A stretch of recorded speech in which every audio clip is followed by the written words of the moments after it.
آج تحریک آزادی کشمیر کے اس عظیم رہنما کو خراج عقیدت پیش کرنا ہے جنہوں نے اپنی پوری زندگی ریاست جموں و کشمیر کی آزادی کے لیے وقف کر دی، جنہوں نے کو مفاد تو دور کی بات ہے، کوئی کسی قسم کا معمولی سا بھی فائدہ اس تحریک آزادی کشمیر میں نہیں اٹھایا۔ وہ عظیم شخصیت جو ریاست جموں و کشمیر کے تمام خطوں اور تمام علاقوں میں یکساں مقبول تھی، وہ گلگت بلتستان ہو یا وادی کشمیر ہو، جموں ہو یا آزاد کشمیر، یا پاکستان میں مقیم مہاجرین جموں کشمیر ہوں، وہ ان سب میں کل کا کردار ادا کرتے تھے۔ ان کی طویل جد و جہد جو ہے وہ تحریک آزادی کشمیر کا ایک درخشاں باب ہے، اور کوئی شخص بھی خواہ وہ ان کے نظریات سے اختلاف رکھتا ہو، ان کی جد و جہد سے متفق نہ بھی ہو، لیکن جب بھی وہ تحریک آزادی کشمیر کی تاریخ مرتب کرے گا تو ان کا نام اس میں ضرور شامل ہوگا۔ اور وہ شخصیت تھی کہ جنہوں نے اپنی زندگی تحریک آزادی اور کشمیری عوام کی آزادی کے لیے وقف کر دی۔ وہ عظیم شخصیت جناب امان اللہ خان کی ہے۔ وہ گلگت کے علاقے استور میں پیدا ہوئے اور انہوں نے اپنی 84 سال کی زندگی میں ایک لمحہ بھی تحریک آزادی کشمیر سے غفلت اختیار نہیں کی، اور وہ 26 اپریل 2016 کو اس دار فانی سے رخصت ہوئے اور گلگت میں اسودہ خاک ہوئے۔ جناب امان اللہ خان ایک عظیم کشمیری رہنما ہی نہیں تھے، وہ ایک بہت اچھے صحافی بھی تھے، وہ بہت اچھے ادیب تھے۔ انہوں نے بہت سی کتابیں اور کتابچے اور پمفلٹس لکھے۔ ان کی کتاب جو جہد مسلسل ہے، وہ نہ صرف تحریک آزادی کشمیر کی ایک تاریخ ہے، ان کی جد و جہد ہے، بلکہ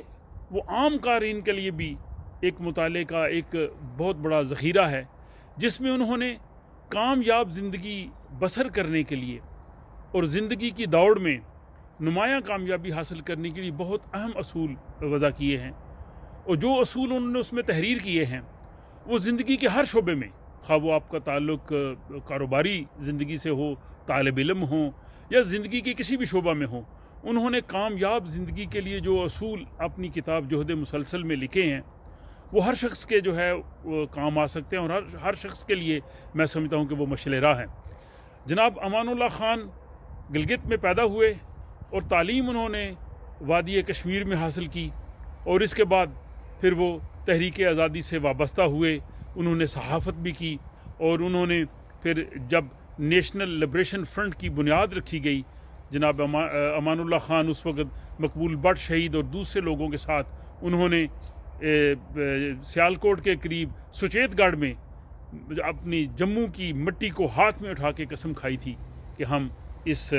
مٹی کا جو ہے وہ قرض ادا کریں گے اور اپنی جان بھی اس مشن کے لیے دیں گے۔ تو مقبول بٹ شہید کی طرح انہوں نے بھی اپنے اس حلف کو پوری طرح سچ کر دکھایا، اور پھر وہ نیشنل لبریشن فرنٹ میں وہ پبلسٹی سیکرٹری کے طور پہ کام کرتے رہے۔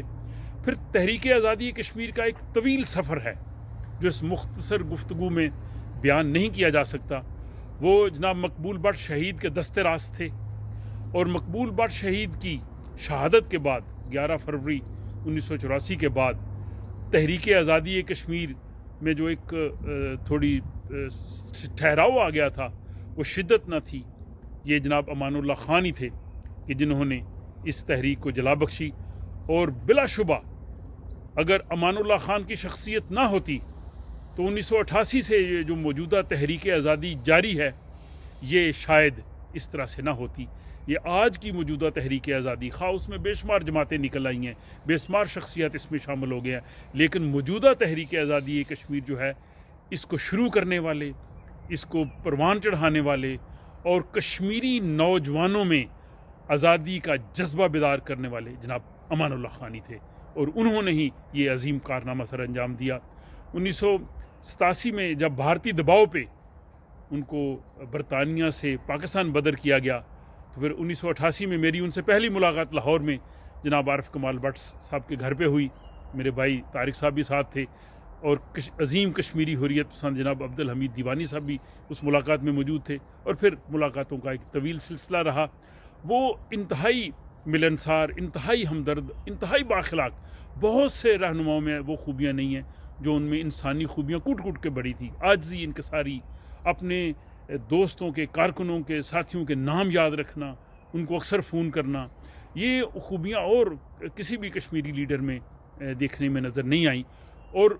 ان کی وفات کے بعد تحریک آزادی کشمیر میں جو اتنا بڑا خلا پیدا ہوا ہے وہ شاید پورا ہونا ابھی ممکن نظر نہیں آ رہا. دوسری ان کی بات، انہوں نے ریاست جموں کشمیر کی آزادی کے لیے جو جد و جہد کی، اور ان کے اپنے الفاظ میں میں سمجھتا ہوں انہوں نے درست کہا. انہوں نے کہا جی کہ میں اپنی زندگی میں کامیاب ہوا ہوں یا نہیں ہوا ہوں، لیکن میں نے تحریک آزادی کشمیر کو اس موڑ پہ لا کے کھڑا کر دیا ہے کہ اب کسی کے لیے ممکن نہیں ہوگا کہ وہ ریاست کی تحریک آزادی کو ختم کر سکے یا ریاست کے ٹکڑے ٹکڑے کر سکے یا اس کی وحدت کو ختم کرے. انہوں نے واقعی یہ چیز جو انہوں نے پیدا کر دی ہے، حالات جس طرح جس نہج پہ گئے ہیں، بھارت نے وہاں پہ ظالمانہ ہتھ کنڈے اختیار کیے ہیں، آئینی تبدیلیاں کی ہیں، شہریت کے قانون میں جو تبدیلیاں کی ہیں، لاکھوں فوج وہاں پہ جمع کی ہے، لیکن اس کے باوجود ریاست جموں کشمیر میں تحریک آزادی کی شمع روشن ہے. اور کشمیری جہاں بھی ہیں، وہ پاکستان میں ہیں، آزاد کشمیر میں ہیں، دنیا کے کسی بھی ملک میں ہیں، وہ تحریک آزادی کشمیر سے وابستہ ہیں. اور میں یہ سمجھتا ہوں کہ امان اللہ خان کا سب سے بڑا یہی کارنامہ ہے کہ انہوں نے کشمیری نوجوانوں میں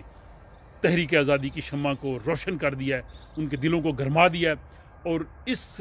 نہج پہ تحریک آزادی کو لا کھڑا کیا ہے کہ کوئی جو ہے وہ جو نہ تقسیم کشمیر کر سکے گا اور نہ ہی تحریک آزادی کشمیر کو ختم کر سکے گا. دوسری ان کی بہت بڑی خوبی میں سمجھتا ہوں وہ ریاست جموں کشمیر کی آزادی اور خود مختاری کے علمبردار تھے. اس نظریے کو انہوں نے اپنے مختلف پامفلٹس میں، تقریروں میں کیا، لیکن اس کے ساتھ ہی وہ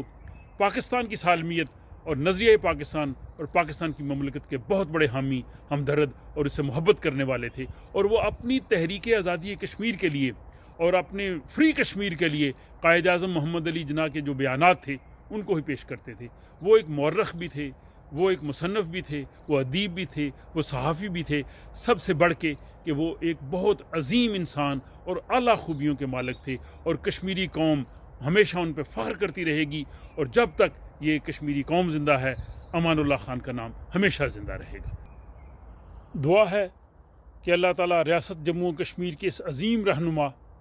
اور جموں کشمیر لبریشن فرنٹ کے بانی چیئرمین جناب امان اللہ خان کو اپنے جوار رحمت میں جگہ عطا فرمائے، ان کی لحد پہ کروڑوں رحمتیں نازل فرمائے، اور تحریک آزادی کشمیر کی جو انہوں نے جد و جہد شروع کی تھی وہ جد و جہد آزادی سے ہمکنار ہو اور جموں کشمیر کے باشندے بھی آزادی اور وقار کے ساتھ دنیا میں رہ سکیں.